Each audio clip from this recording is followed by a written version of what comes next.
Captain Jake Morrison stood at the large window of Earth's main space station. He watched the last ships from the Galactic Council disappear into the darkness of space. Their blue lights got smaller and smaller until they were gone. Jake felt his heart sink as the reality hit him. Earth was truly alone now. 3 months ago, everything had changed.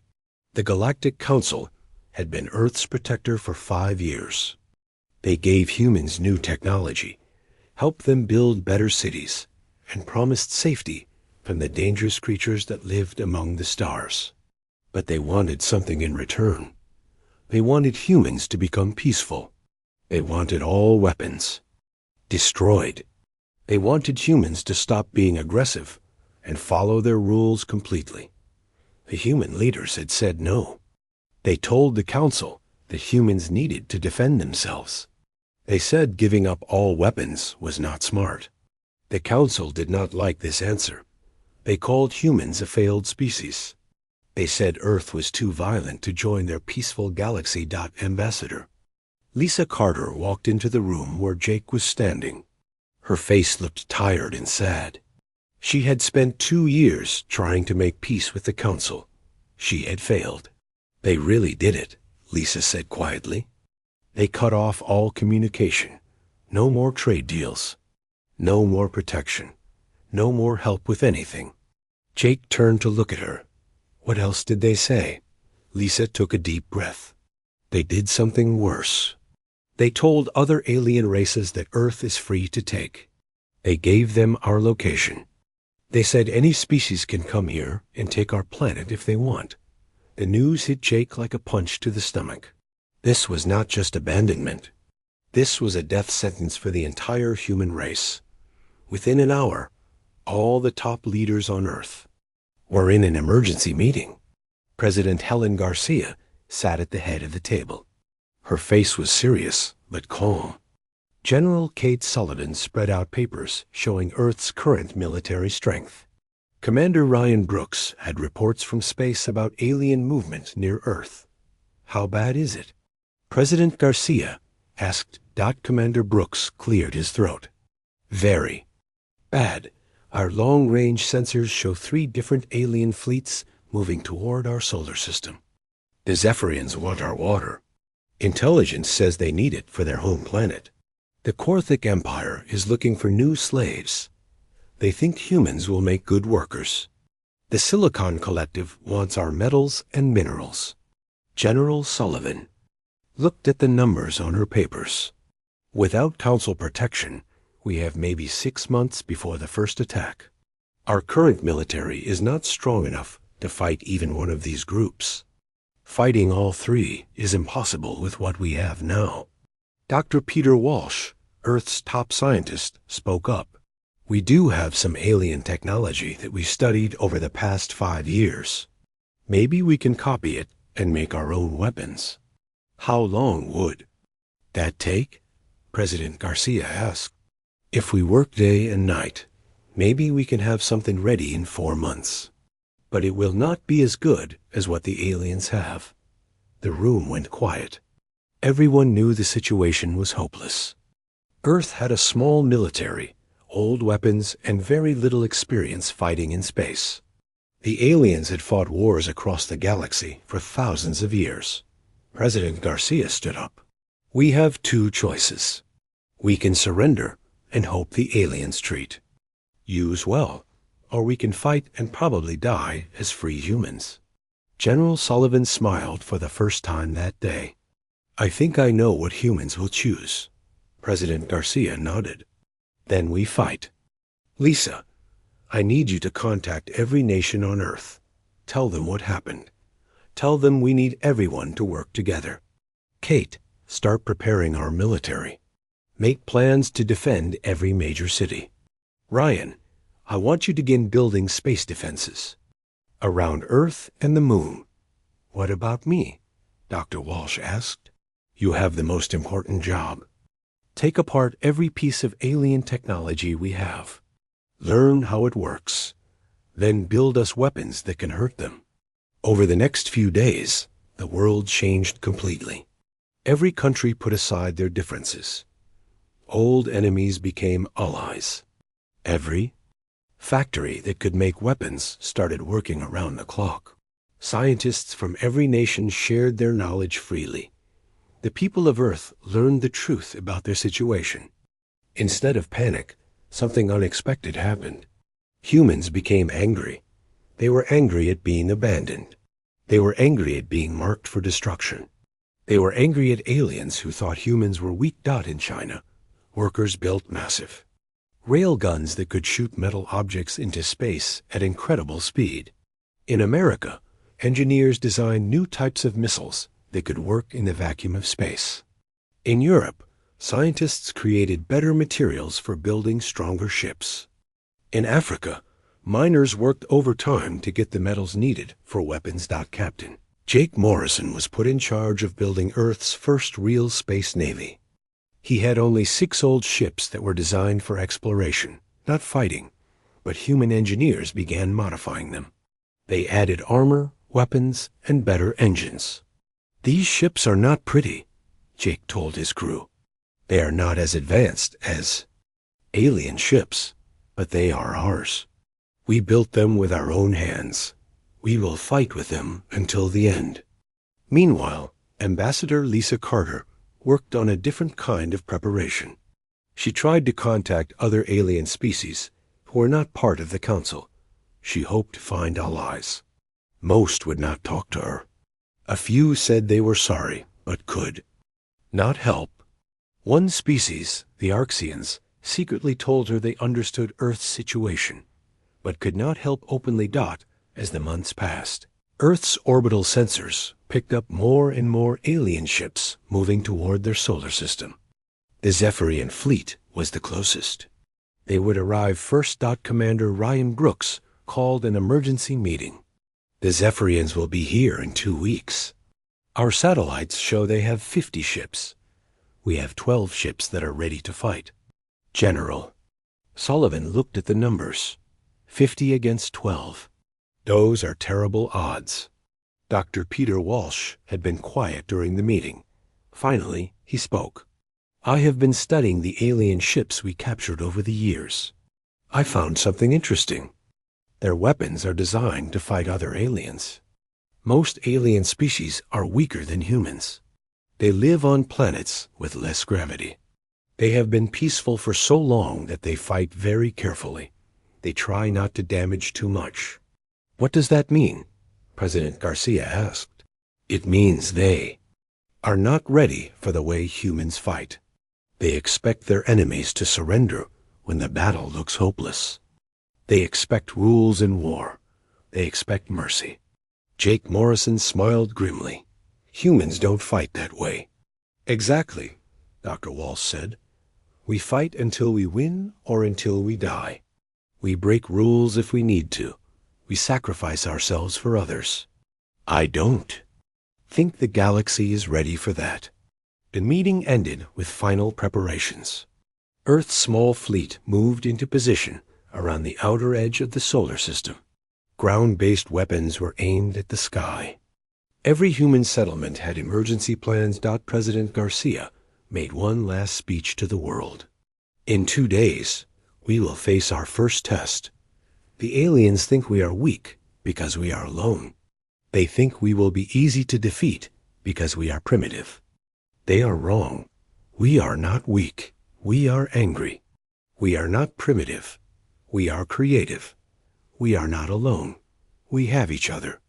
As the Zephyrian fleet appeared on Earth's sensors, Captain Jake Morrison prepared his small group of ships for battle. He knew they would probably lose.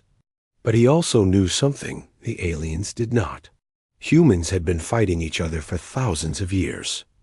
They had learned to be very good at war. Now they would show the galaxy what that meant. The first battle for Earth's freedom was about to begin. 5 months had passed since the Galactic Council abandoned Earth. The planet looked completely different now. Every major city had huge metal guns pointing at the sky. The space between Earth and Mars was filled with hidden mines that would explode when alien ships came too close. Underground tunnels connected cities so people could hide during attacks. Commander Tony Martinez stood in the largest space dock humans had ever built. Around him, workers were putting the finishing touches on Earth's new space fleet. The ships were not beautiful like the alien vessels they had seen before. They were rough and blocky, built for fighting instead of looking good. "How many ships do we have ready?" Tony asked his assistant. 15 are completely finished," she replied. 10 more will be ready next week. The flagship is almost done too." Tony walked over to look at the biggest ship. It was twice the size of the others and covered in weapons. The workers had painted words on its side that read Earth's Defiance. The name said everything about how humans felt.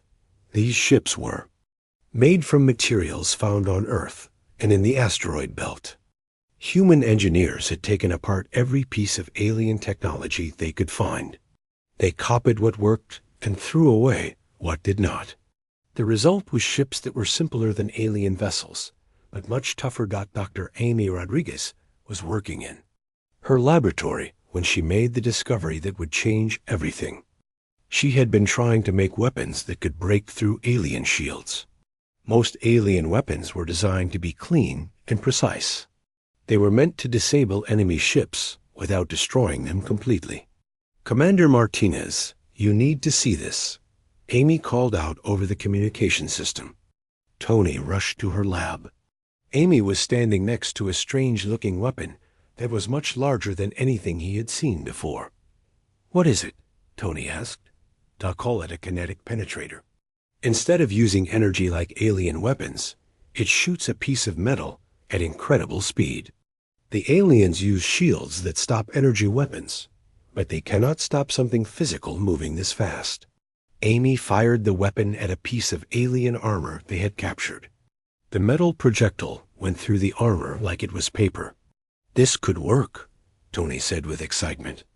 While Amy worked on new weapons, Colonel Steve Thompson was training the first group of human space soldiers. These men and women would fight inside alien ships if humans managed to board them. "Listen carefully," Steve told his trainees.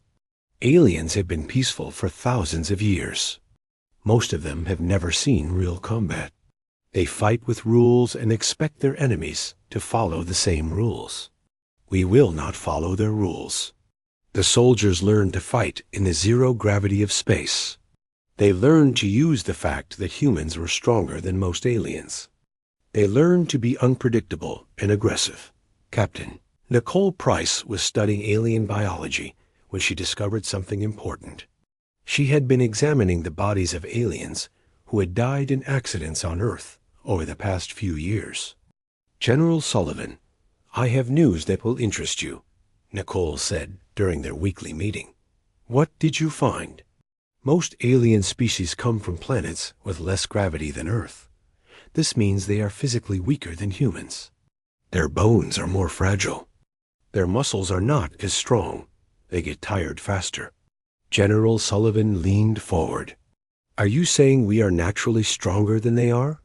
"Much stronger. A human soldier could probably overpower 3 or 4 aliens in hand-to-hand combat." This information changed how humans planned the fight.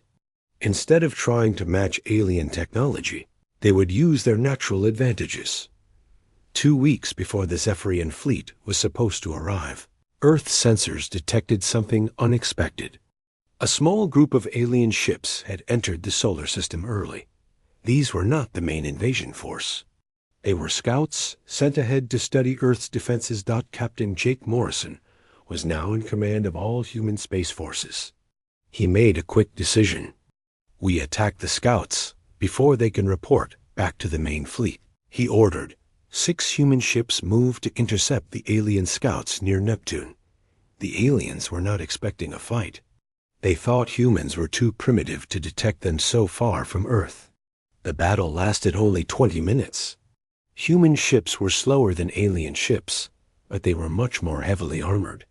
When alien energy weapons hit human ships, they caused damage but did not destroy them. When human kinetic weapons hit alien ships, they punched straight through their hulls. The alien scouts tried to retreat, but human ships chased them down. Not a single alien ship escaped. "We won," Jake said with amazement as he watched the last alien ship explode. But the victory was small compared to what was coming. Long-range sensors showed the main Zephyrian fleet approaching. There were 50 ships, each one larger than anything humans had built. Admiral Carlos Mitchell, the most experienced military leader on Earth, studied the intelligence reports about the incoming fleet. "They are bringing troop transport ships," he told the other commanders. "They plan to land soldiers on Earth and take control of our cities." "How many soldiers?" General Sullivan asked. "Maybe 50,000, all trained for combat on different types of planets." The number was frightening. Earth's military had grown quickly, but they still only had about 20,000 space-trained soldiers. Dr. Peter Walsh had been working day and night to give Earth's defenders every possible advantage. His latest creation was a network of satellites that could communicate instantly across the solar system. "Now we can coordinate our defense better," he explained to the military leaders. "Ships near Jupiter can warn ships near Earth about enemy movements." The satellites also allowed Earth to send messages to the asteroid belt, where human miners had been placing explosives inside large rocks. When the alien fleet came close, these rocks would become giant bombs. As the Zephyrian fleet got closer, strange things began happening. Several alien ships broke away from the main group and moved toward Earth ahead of schedule. Intelligence reports suggested the aliens were arguing among themselves about how to attack.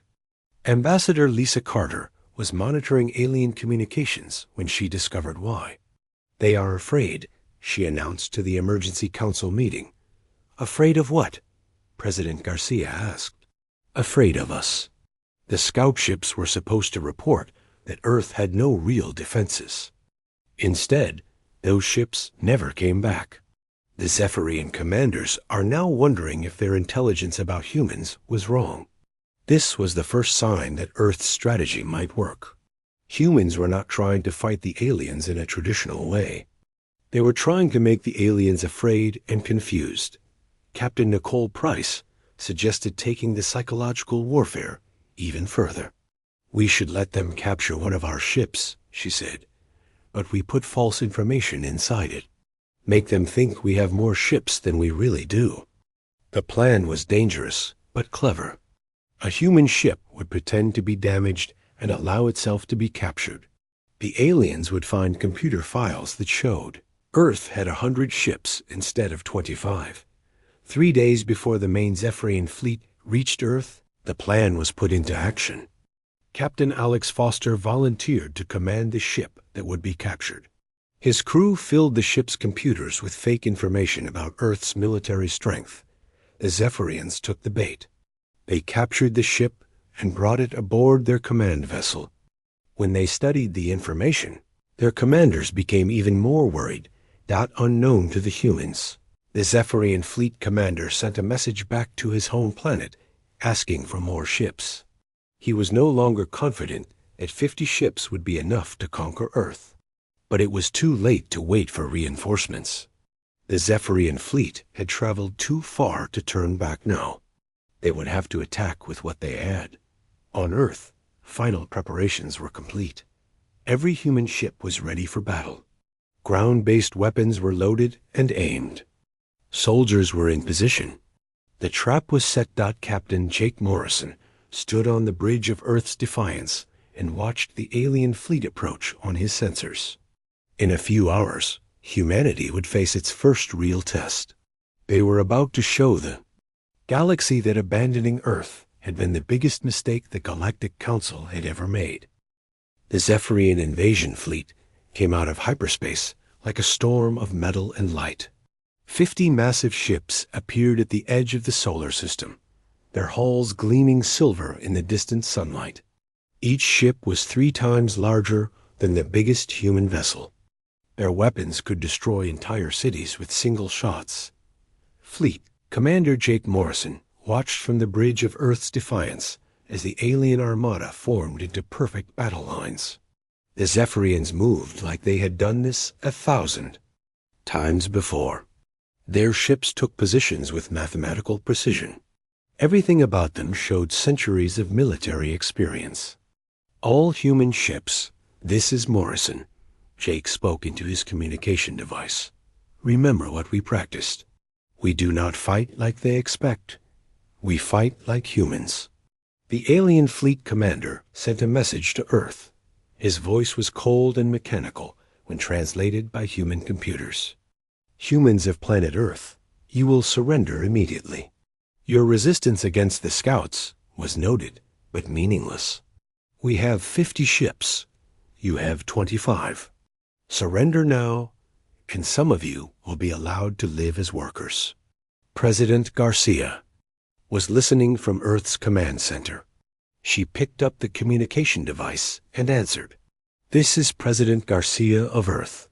We have heard your demand. Here is our answer. No. The word hit the alien commander like a physical blow. In his 300 years of conquest, no species had ever refused surrender when facing such impossible odds. You will reconsider, the alien commander replied. We will destroy 5 of your ships, and you will see reason. We have considered, Garcia said calmly. Our answer remains no. If you want our planet, come and take it. The first battle began at the orbit of Neptune. Human ships had hidden among the planet's moons, waiting for the aliens to come closer. When the Zephyrian fleet moved forward, humans attacked from 3 directions at once. The aliens expected a normal space battle. Ships would line up across from each other and exchange fire until one side retreated. Instead, human ships charged. Straight at the alien formation, like wild animals. Lieutenant Sarah Davis was piloting a small human fighter when her ship took a direct hit from an alien energy weapon. The blast tore off half her ship's hull and destroyed her engines. Any normal pilot would have ejected and hoped for rescue. Sarah did something else. She aimed her dying ship at the bridge of the nearest alien vessel and pushed her remaining thrusters to maximum power. For Earth, she said over the communication system as her ship smashed into the alien command center. The explosion destroyed both ships, but Sarah's sacrifice did something more important. It showed the aliens that humans would rather die than lose. Across the battle zone, similar acts of desperation were happening. Human ships with damaged engines rammed into alien vessels. Human pilots with no weapons left used their ships as guided missiles. Crews of disabled ships triggered their own explosions when aliens tried to board them. The Zephyrian commanders had never seen anything like it. In their experience, damaged enemy ships retreated for repairs. Outnumbered enemies asked for mercy. Defeated soldiers surrendered to fight another day. Humans did none of these things. What is wrong with these creatures? The alien fleet commander asked his officers.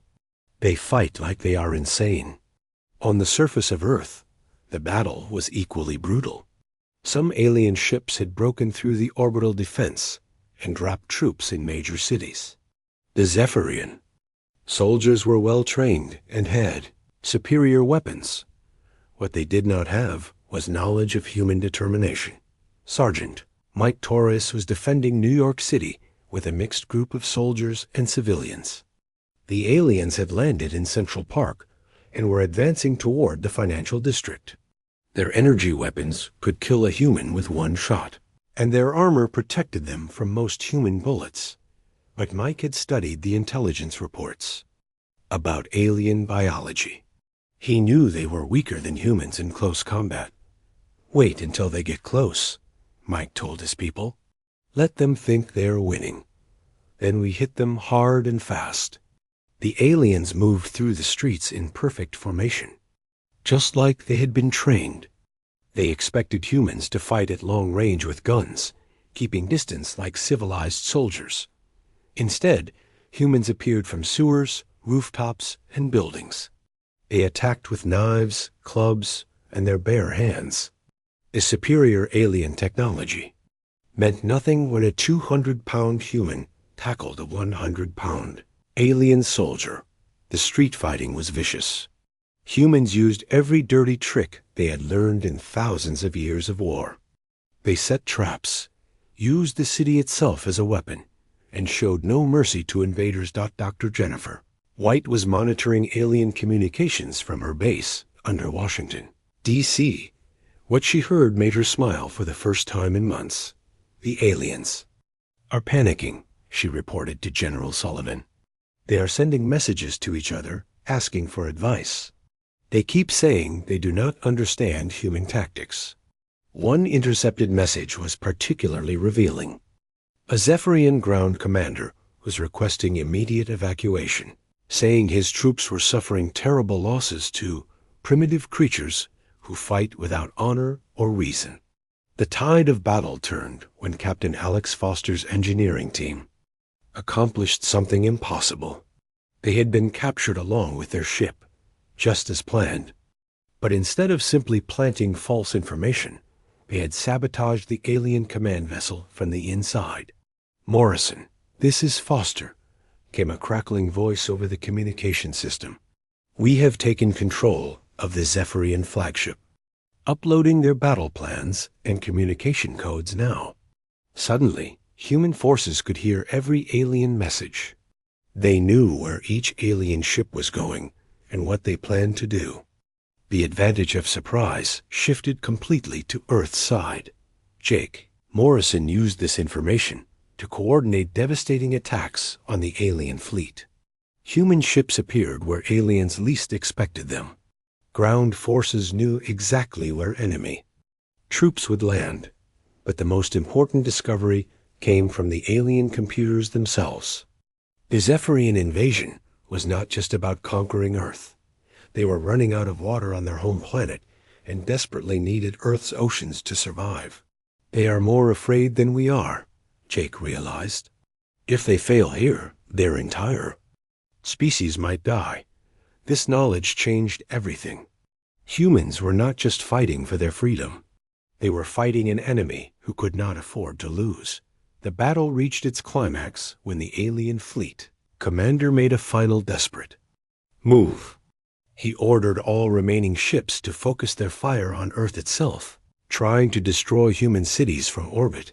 Human orbital defense platforms, hidden among the space debris around Earth, revealed themselves for the first time. Massive railguns that had been disguised as broken satellites opened fire on the alien ships. The kinetic projectiles, moving at incredible speeds, punched through alien armor like it was paper. Ship after ship exploded as the projectiles tore through their hulls. In the space of 1 hour, the mighty Zephyrian fleet was reduced to burning wreckage. But Jake Morrison knew this was only the beginning. Long-range sensors were already detecting new threats approaching the solar system. The Korthek Empire had been watching the battle, and they were coming with twice as many ships. As rescue crews searched for survivors among the wreckage, Jake sent a message to all human forces. "We won the first battle, but the war is just starting. The galaxy thought we were weak and primitive. Today, we showed them they were wrong. Tomorrow, we show them how much wronger they can be." The first alien invasion of Earth had failed completely. But more importantly, humanity had proven something to themselves. They could fight the galaxy's greatest powers and win. The news of the Zephyrian defeat spread across the galaxy faster than light itself. Species that had planned to invade Earth began to reconsider. The humans were no longer seen as easy prey. Were seen as something the galaxy had never encountered before, a species that grew stronger when threatened and more dangerous when cornered. The real war was about to begin. News of the Zephyrian defeat traveled across the galaxy like wildfire. On 1,000 different worlds, alien leaders watched the recordings of human ships ramming into their enemies. They saw footage of human soldiers fighting with nothing but knives and determination. What they saw made them afraid. The Korthek Empire had been confident about conquering Earth. They had ruled dozens of star systems for over 1,000 years. Their military was the most feared force in the galaxy. But the destruction of 50 Zephyrian ships by a handful of primitive humans made them reconsider their plans. Emperor HFY War called an emergency meeting of his war council on the Korthik home world. How did the humans destroy an entire fleet? He demanded. His military advisor, General Kesra, studied the battle recordings again. They fight differently than any species we have encountered. They do not retreat when outnumbered. They do not surrender when defeat is certain. They use their ships as weapons even when those ships are destroyed. Are you saying they are better fighters than us? General Kesra hesitated. I am saying they are more willing to die than us. This difference was something the galaxy had never seen before. Every civilized species valued life above victory. They would retreat, negotiate, or surrender rather than face certain death. Humans seemed to prefer death over defeat. Emperor HFY War made a decision that would change everything. Instead of the original plan to send 50 ships, he would send 200. The Silicon Collective, who had been planning their own invasion, agreed to join forces with the Korthik Empire. On Earth, Admiral Monica Lee had taken command of humanity's growing space fleet. The victory against the Zephyrians had given humans access to advanced alien technology. Earth's shipyards were now building vessels that combined human toughness with alien speed and firepower. How many ships do we have now? President Garcia asked during their daily briefing. 65 combat ships are ready, Admiral Lee replied. Another 30 will be finished next month. We are also building something the aliens have never seen before. She showed Garcia plans for massive fortress ships. These vessels were too big and slow for normal space combat, but they carried enough weapons to fight entire fleets by themselves. Dr. Kevin Johnson had been studying captured alien soldiers from the Zephyrian invasion. His discoveries were changing how humans planned their defense. Most alien species are physically weaker than us, he reported to the military commanders. But there is something else. They have been peaceful for so long that they are not used to pain or hardship.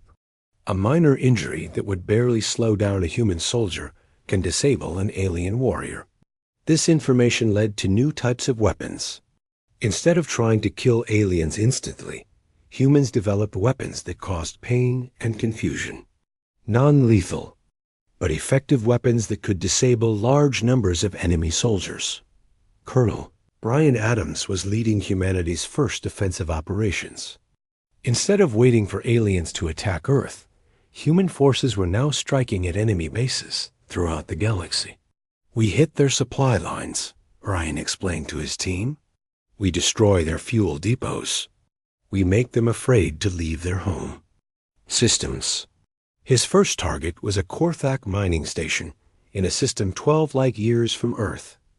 The station supplied rare metals needed for alien ship construction. It was defended by only 3 warships because the Korthik never expected humans. To attack so far from Earth, Brian's strike force of 8 ships appeared without warning. The battle was over in minutes. The human ships did not try to capture the station or take prisoners. They destroyed everything and disappeared back into hyperspace. The psychological effect was enormous. If humans could strike 12 light years from Earth, nowhere in Korthik space was safe. Captain Linda Chun commanded the Earth's Revenge, the first of the new human fortress ships.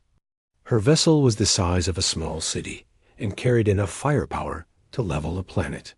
But its most important feature was its crew. Unlike alien ships that were run by small professional crews, Earth's Revenge carried 2,000 people. Engineers, soldiers, scientists, and even some civilians lived aboard the massive vessel. If the ship was damaged, hundreds of people could work to repair it during battle.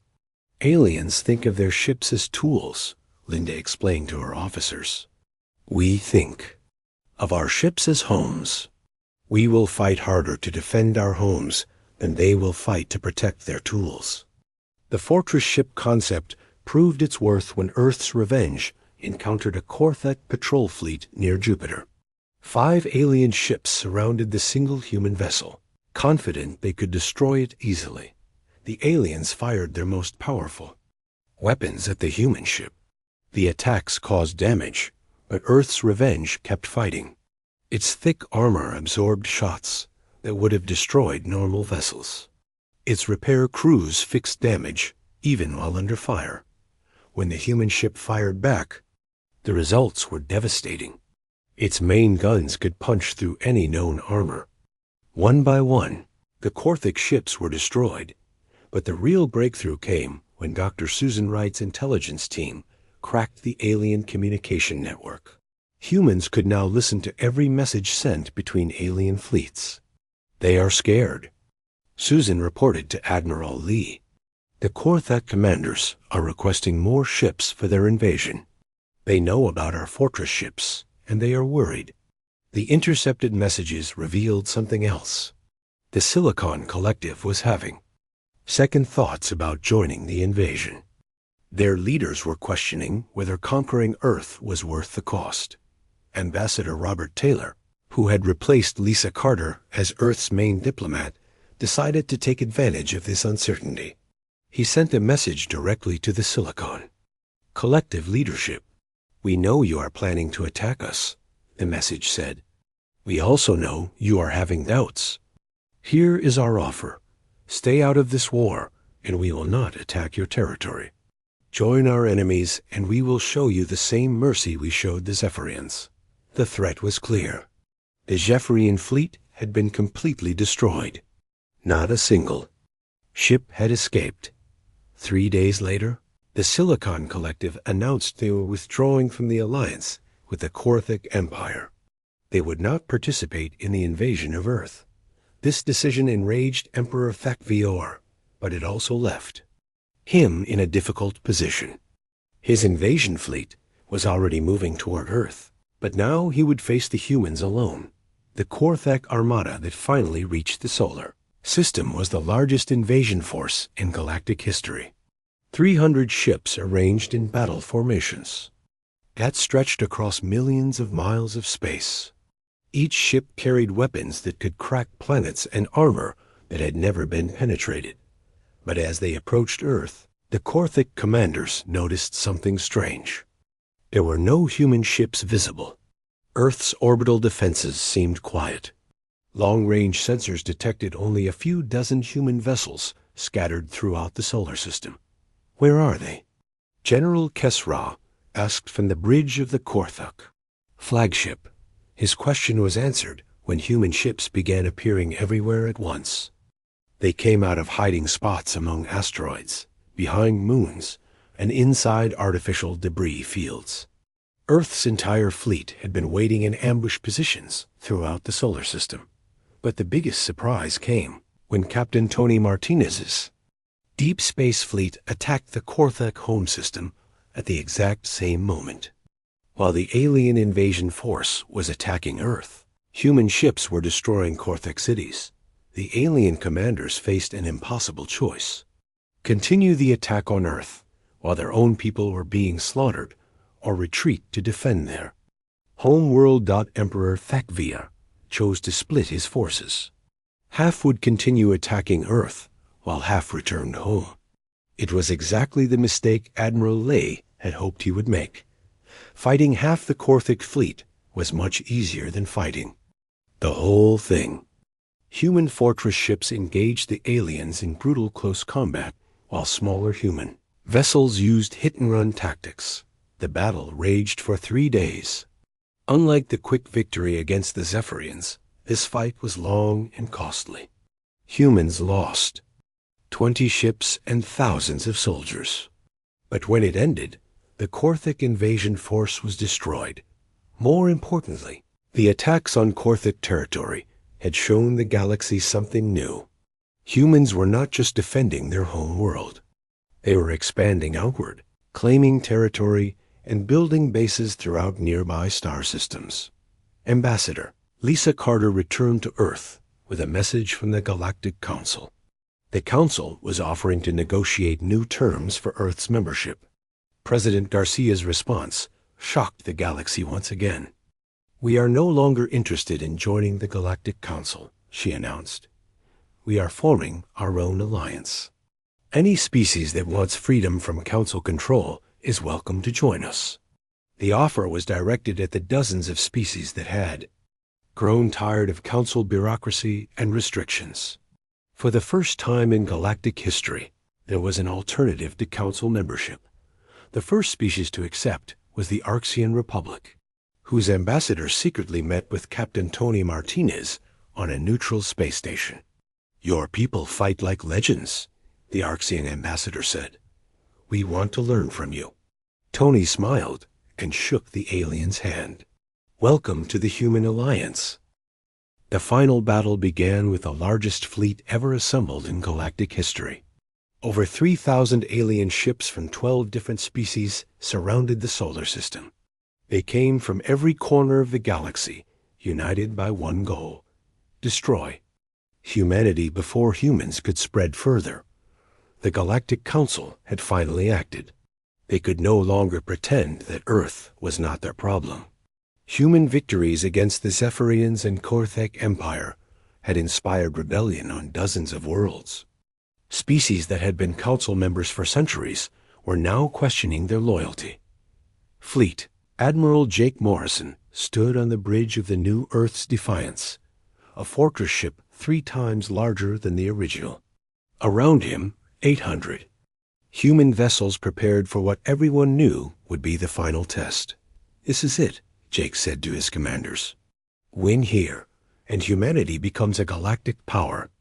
Lose here, and Earth becomes a memory." The odds were terrible. Nearly 4 enemy ships for every human vessel. But Jake had learned something important over the past year. Numbers did not always decide battles. Determination did. The Alien Alliance had made a critical mistake. They brought ships from many different species, each with their own fighting styles and communication systems. The humans had spent months studying their enemies and knew exactly how to exploit these weaknesses. "Begin Operation Chaos," Jake ordered. Human ships scattered in every direction, moving in patterns that seemed random but were carefully planned. Instead of forming battle lines like civilized species, humans attacked from hundreds of different angles at once. The alien fleet commanders tried to coordinate their response, but it was impossible. Messages between different species took time to translate. Orders given to one type of ship made no sense to others. The unified alien fleet quickly became a confused mob. Captain Eric Johnson was leading a squadron of fast attack ships when he discovered something that changed the entire battle. His ships had been attacking what appeared to be a normal enemy vessel when it suddenly exploded with tremendous force. "Morrison, this is Johnson. That ship was carrying antimatter weapons.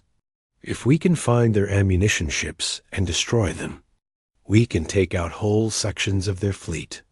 The information spread quickly through the human fleet. Teams of engineers who had studied alien ship designs identified which vessels were carrying the most dangerous cargo. Human suicide ships targeted these vessels, creating massive explosions that destroyed dozens of enemy ships at once. But the real turning point came when Commander Lisa Parker's science ship achieved something that should have been impossible. Her team had been working for months to reverse engineer alien hyperspace technology. In the middle of the battle, they finally succeeded. "All ships, this is Parker.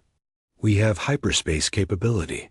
Repeat, we can now jump anywhere in the galaxy." Implications were staggering. Humans were no longer trapped in their home system. They could strike at any target in the galaxy and return before the enemy could respond. Jake Morrison immediately put this new capability to use. He sent Captain Tony Martinez with 50 ships to attack the Council's main fleet base, 200 light years away. At the same time, other human forces jumped to attack the homeworlds of 3 different species, fighting it. Earth. The alien commanders suddenly found themselves fighting a war on dozens of fronts simultaneously. Their ships at Earth received desperate messages from their home worlds begging for help. How can they be attacking everywhere at once? Demanded Council Admiral Zethka from his command ship. His intelligence officer had no answer. In all of galactic history, no species had ever conducted warfare on such a massive scale. The logistics alone should have been impossible for a single planet. What the aliens did not understand was that humans had changed the rules of space warfare. Instead of fighting to control territory, they were fighting to cause maximum damage and confusion.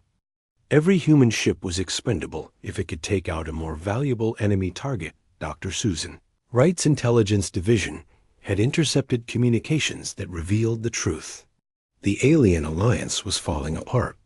Species were withdrawing their ships to defend their home worlds. Others were secretly negotiating surrender terms with human representatives. The breakthrough came when the Vorthan hegemony, one of the Council's most powerful members, announced they were switching sides. Admiral Vexmore brought 200 ships to join the human fleet. "We have watched this war with great interest," Admiral Vexmore explained to Jake Morrison. "Your species fights with honor and courage. The Council fights with fear and desperation. We choose to stand with honor." One by one, other species began to defect. The massive alien fleet that had surrounded Earth started to shrink as ships jumped away to protect their home worlds, or join the growing human alliance. Emperor Thekvio, commanding what remained of his fleet, made one final desperate attack on Earth itself. His remaining ships tried to break through the orbital defenses and destroy human cities from space. They ran straight into the full firepower of Earth's fortress ships. The massive human vessels formed a protective barrier around their homeworld, absorbing alien attacks and returning fire that could crack moons. The battle for Earth's orbit lasted 6 hours. When it ended, the last major alien fleet was nothing but debris floating in space. Ambassador Lisa Carter was waiting with a message from the Galactic Council. The Council was offering complete surrender terms. They would recognize human territorial claims, provide technology transfers, and grant Earth full membership with special privileges. But President Helen Garcia's response shocked even her own advisors. The Galactic Council had their chance to treat humans as equals, she announced to the galaxy. They chose to abandon us instead. We are no longer interested in joining their failing organization. Instead, Garcia announced the formation of the Terran Federation, encompassing all human territory and allied species. The new government would be based on principles the galaxy had never seen: individual freedom, species equality, and the right to defend oneself. "Any species that wants true freedom is welcome to join us," Garcia declared. "Any species that wants to continue living under Council control can do so, but they will not interfere with those who choose freedom." The announcement caused chaos throughout the galaxy. Entire star systems declared independence from the Council and requested membership in the new Terran Federation. The Council's authority, built over thousands of years, crumbled in a matter of weeks. Captain Tony Martinez was shaking hands with Ambassador Keth Moore of the Arxian Republic when the final piece of the puzzle fell into place. The Arxians brought news that dozens of species were preparing to leave the Council. "Your people have done something incredible," Keth Moore said. "You have shown the galaxy that there is an alternative to surrender and submission. You have given us hope." Tony smiled as he looked out at the fleet of ships from a dozen different species, all flying under the banner of the Terran Federation. "We didn't set out to change the galaxy," he said. "We just refused to give up our home." But that refusal had changed everything. The species that had abandoned Earth now found themselves abandoned by their own allies. The galaxy that had tried to destroy humanity now looked to humans for leadership. In the Council chambers on the ancient world of Zarian Prime, emergency sessions were being held around the clock. Representatives from hundreds of species demanded answers. Why had the Council failed so completely? How had a single primitive planet defeated the greatest military alliance in history? Council Chairman Vel Thok had no answers. The truth was too humiliating to admit. They had underestimated humanity because humans were different. They fought when they should have surrendered. They attacked when they should have defended. They united when they should have divided. Most importantly, they had refused to accept that might made right. Instead, they had proven that determination could overcome any odds. As Jake Morrison watched the last Council ships retreat from human space, he reflected on how much had changed. 2 years ago, Earth had been alone and defenseless. Now, the Terran Federation controlled dozens of star systems and was growing every day. The galaxy would never be the same. The age of Council dominance was ending. The age of human expansion was just beginning. And it all started because someone made the mistake of abandoning Earth.